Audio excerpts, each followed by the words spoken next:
ride back out for the start of Chukka number 2. Scores locked at 1-1. Comes out of the line out there. They've changed ends, remember, as they do after every goal is scored. So New Zealand now attacking the left-hand end of the ground as you see it on your screen at home. Ball knocked up to Craig Wilson there. They've all changed their ponies during the break as well. There's 6 periods of play in a match of polo, each lasting 7.5 minutes. Quite often these players will go through 2 ponies of Chukka just to keep a fresh set of legs underneath them. Luke Tomlinson bangs one up towards the halfway, gets his No.1 James Beim, and the back door's open for New Zealand. Going towards the goalmouth, James Beim, can he nail this home for England? Bouncing ball, oh, he's just lost control of it, can it be stopped? JP Clarkin just somehow slips through Malcolm Borwick, the Houdini act there from the New Zealand captain, up to his number 2. Tommy Wilson checks his pony up, changes direction, in towards centre field he comes. Waits for his troops to get in front of him. Assesses the options. New Zealand's most experienced player. Started playing for New Zealand way back in 1993. Oh, he picks it up on the bounce there. Going goal with Tommy Wilson. Right to goal he comes. Oh, coming across and Mark Tomlinson. And the whistle sounded. Foul incurred. Penalty to New Zealand. JP Clarkin just taps it through. Flags go up. 2-1 to New Zealand in Chukka number 2. They'll come back to halfway. Change ends once more.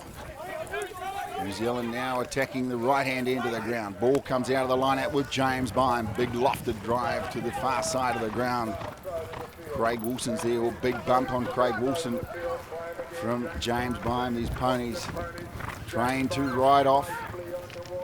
All these players have got to come in on an even angle when they're riding each other off, or they'll be penalised. There's safety rules in this game, all about safety for the ponies and for the riders. Coming onto it, JP Clarkin. What can he do with it from here? Right with him, Malcolm Borwick, making him work for that ball.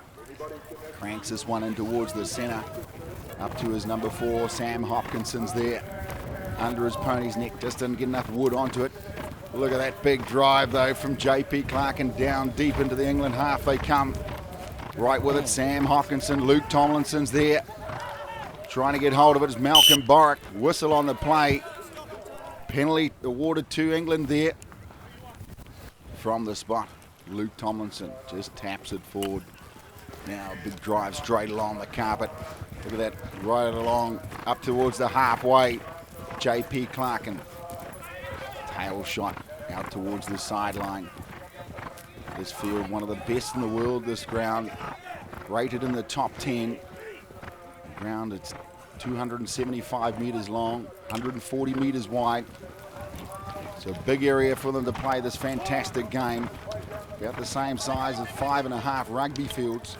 There's England coming into the New Zealand goalmouth there, well wide at the moment. JP Clarkin just keeps it in the field of play, taps it there in front of Malcolm Borwick. Now he keeps them all guessing with a near side backhand to his number 4, Sam Hopkinson, right in front of his own goalmouth. Slides it up to Craig Wilson, gets a bit of a lick at it, leaves it for his older brother, Tommy. Tommy just drags it up towards the halfway he comes. Malcolm Borwick comes in to ride him off, but he gets the ball away. Down to the English goalmouth they come, Tommy Wilson. Another good drive there. Can he pick this one up? Oh, the bounce eluded him. Sam Hopkinson does so, but it's backed out of there by Mark Tomlinson. Out of the danger zone momentarily for England.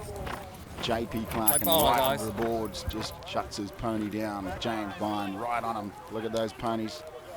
All New Zealand polo ponies are thoroughbred breed. Just as the same you see on the racetrack. He went there. Beautifully fit for this game. Got the speed, the agility to stop and turn and get up the pace quickly. The New Zealand thoroughbred. And well sought after through the world of polo. A lot of polo ponies leave New Zealand to go to places like England, Australia.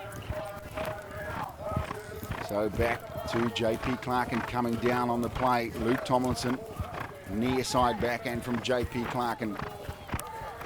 Right there's Tommy Wilson. What can he do with it? And his home half just makes it look easy, turning it around at pace. Look at him get that pony going. Legs working all the time in the game of polo. Being able to ride is what it's all about. Any youngsters watching this game, riding the pony is so important. A lot of good players will say it's 80% horsepower, 20% player. Being able to play and ride at the same time is absolutely magical. As Craig Wilson making an attack here at the English goalmouth. Oh, he just can't pick it up on the near side. That's the left-hand side of the pony. Left there's got to connect here. Tomlinson, he gets a good shot too. Clears it out of there. Right up to Malcolm Borwick. He picks it up, brings it towards the boards. Back the other way they come, racing onto it. Borwick opens his shoulders. Look at that big drive. About 100 metres. He's banged it in one shot. Right down into the, deep down into the New Zealand half. They come going back. Tommy Wilson all over it. Tail shot. Bangs one out towards the sideline. Right with him, James Beim. He pops it over the boards and out of play. They get a bit of a spell. Bit of a breather. Ball's rolled into the line out. Come towards the end of Chukka number 2, and it looks like a penalty been awarded to England. Yes, and it's Luke Tomlinson. Big drive from him, but it's out to the left-hand side. Flag behind, no goal. Disappointment on the face of the English captain. Rated on 8 goals, the best player in the United Kingdom. One gone begging for the Englishman. Still trailing by 1. Sam Hopkinson fires one under his pony's neck and he finds his captain with a bit of space. Oh, he's gone over the top. Now Mark Tomlinson with the ball. Backhand. Back in towards the centre of play. Malcolm Borwick's there, but Tommy Wilson gets a good backhand and JP Clarkin picks it up. This time he doesn't miss it, dragging it deep down to the English half. Look at the pace going on there. Slices one in towards the centre. Mark Tomlinson, can he save it here for England? Takes out JP Clarkin, gets the backhand. Great stuff from the England number 2. Right on the boards, Luke Tomlinson picks it up. Now back they come the other way. Look at these ponies gallop. Full noise in, coming straight up the fat man's track as Mark Tomlinson comes from nowhere. Tommy Wilson with him at pace. Can he pick it up? Oh, beautiful stuff. Doing about 50 kilometres an hour. I like an eagle, Tommy Wilson, saving the day for New Zealand. They come towards the sideline. Right there. Backhand picked up by Craig Wilson. Onto the boards, and that signals the end of Chukka number 2. Scores 2-1 to New Zealand. Now let's hear from the president of the New Zealand Polo Association, Gordon Gibson, about what this international means to New Zealand polo. The importance of this test to New Zealand polo is for New Zealand Polo Association to provide the best possible polo for our players, to give them inspiration, to improve their abilities and to play better around the world, and also to provide great polo for our spectators, our polo families and our polo followers. Yeah, it looks like a pretty exciting game, and you know, if it's competitive, I'm into it. So yeah, definitely be keen to give it a try one day.